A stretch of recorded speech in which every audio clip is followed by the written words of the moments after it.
And the last part is the conclusion. And conclusion, people say the conclusion is very simple. You just simply paraphrase your thesis statement and explain it a bit more. But remember one more thing. Where were we supposed to write down our ideas, examples and everything in the introduction, body or conclusion? Body paragraph. Never ever start a new point, new agenda in your conclusion. If you are doing so, that is something which is worst thing that you can do. Because if you want to come up with a new idea, new point, new agenda, that should be discussed in the body paragraphs only and not in the conclusion. Is this clear? Yes. This is all about your IELTS essay writing pattern. Yes, please. Sir, maybe it's a repetition of ideas. Okay, yeah. No. That would not be the repetition of idea when you are taking or explaining your whole essay in your conclusion. That is not the repetition of idea, because you are concluding it. And what would you conclude what you have said already? That would not be the repetition of idea.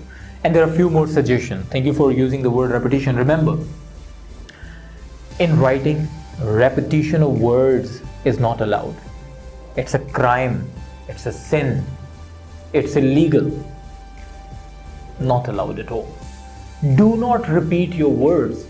And how can you do that? By building your own strong vocabulary. And how can you build your own vocabulary? It's just that. Just think about the common words that you use on daily basis. For instance, the word is happy. Delighted. What else is there? Amusement. Words like that. Develop it. Develop the words which are really common and you're using it on your daily basis, and create your own dictionary by writing down the synonyms. This is what I say all the time, that this is what we have to do. If you are doing it, it's going to give you the benefit. If you're not doing it, considering that I have revised it and it's going to stay in your mind till your death, not even till your exam. So it's important that we all should develop our own vocabulary. It's important that we all should start building our synonym vocabulary. It is important. Yeah. So in writing, basically content does not have any weightage on the marks, or does it have it? Oh, certainly it does have weightage. But the priority, you can consider your content should be relatable to the question. Every single thing that you are saying should be in a boundary which the question has created for you. If you are inside the boundary, then they never say, because there is no IELTS content book available, just like your My Friend essay. There were essays available, you can memorize that. But for your IELTS essay, no. And they even mention, explain your point of view with your own example or experiences, or share your own ideas.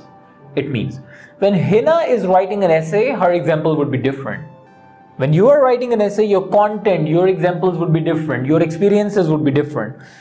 Now, of course, everybody is going to write a different content, but that content should be related to the question only. Anything that you are trying to drag the information which is not relatable to the question is not the part of your exam anymore. Dragging your information, repetition of ideas, using irrelevant example, irrelevant experiences are not allowed. Is this clear? Yeah. So we can write down conclusion on the basis of body paragraph 1 and 2. Yeah, you can take help from two things. Number one is the thesis statement. What you have said in the thesis statement, in the introduction, the conclusion part of your introduction, whatever you have written over there, your conclusion should definitely be representing that part. Keep that part in your mind. For instance, if in thesis statement you said this essay is going to talk about the benefits of something, and in the conclusion you are showing that there are so many, as we have discussed, there are so many disadvantages. There is no connection. If you have said in the beginning that this essay will define the advantages, your conclusion should also be showing the positive side of the aspect. Okay. And second part is whatever you've written in the body paragraph, in two body paragraph, by giving two example or by sharing two main agendas, just simply paraphrase it once again, explain it once again in your conclusion. By using synonym, of course. You're not allowed to use the same words. You're not allowed to use the same sentence again. Writing the same sentence twice is a waste of words. So one question more. Please. We can jot on the conclusion. We discuss to the advantage or disadvantages. Body paragraph 1 and 2. We will discuss the advantages or disadvantages. We can conclusion. We can jot on the advantages or disadvantages. Both prospects are discussed to the conclusion. There is no rule that you should always talk about the advantages side of the topic, because when they are asking what's your opinion about this, when they ask you that, or when they say do you agree or disagree with the statement, it's not like every time you have to agree, or it's not like every time you have to disagree.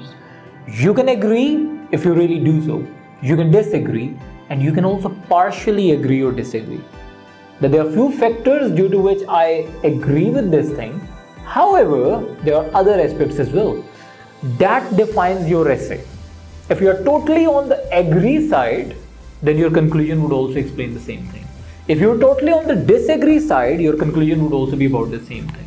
If you were partially agree and partially disagree, which means one body paragraph explains the positive side and the second body paragraph explains the negative side of something, you have explained both.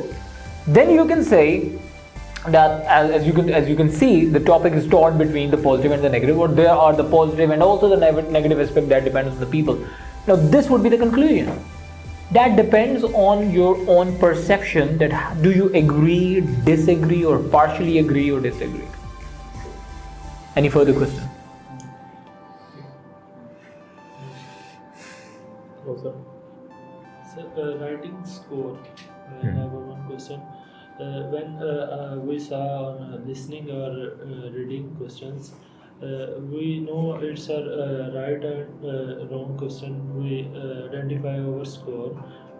How to identify the writing score? Very good question. Your two of the tests are really of the objective nature. Objective nature means your reading is of objective nature. Your listening is of objective nature, which means yes or no. Your answer would be right or wrong. You can assess it yourself even if you're not taking any training from any institution, let's suppose, from any trainer. But for the other side, speaking and the writing. In your speaking, you need a person who knows the IELTS pattern, how they're going to assess you. In your speaking, they're going to assess your grammar, they are going to assess your vocabulary range, your lexical resource. Lexical resource means do you really have a variety of vocabulary to explain the same thing might be. Number third, they are going to assess your fluency. How smooth you are while you are speaking. Last and the fourth part is the coherence and cohesion. Whatever you were saying, was there any connection between the content or not?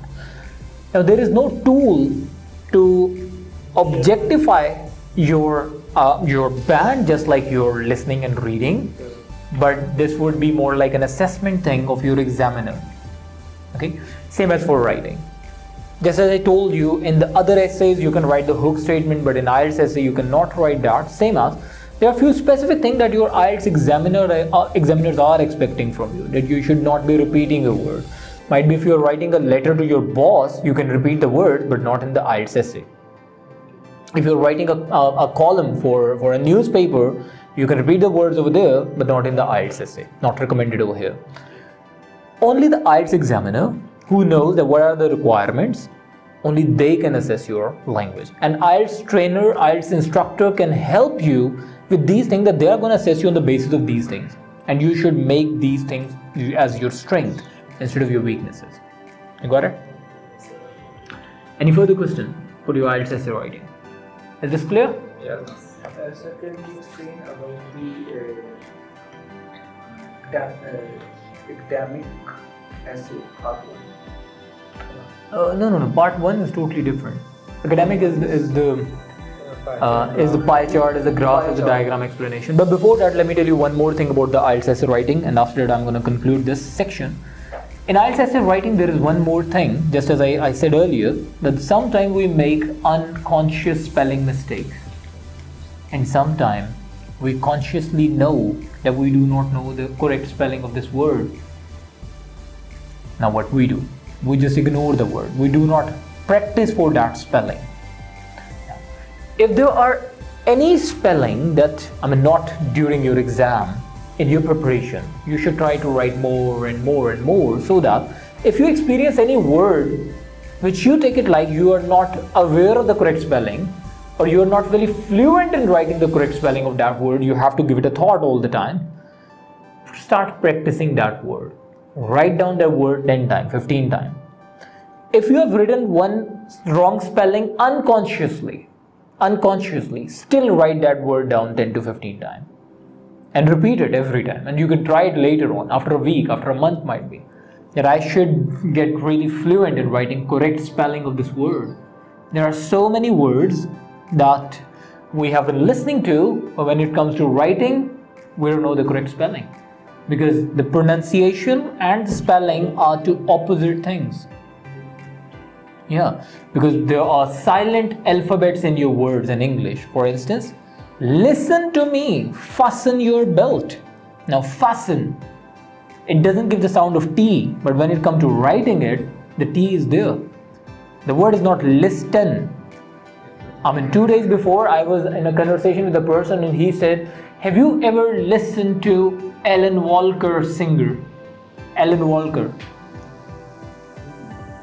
It cannot be the Walker. I said it's not Walker, it's Walker. Walker. Just like walk.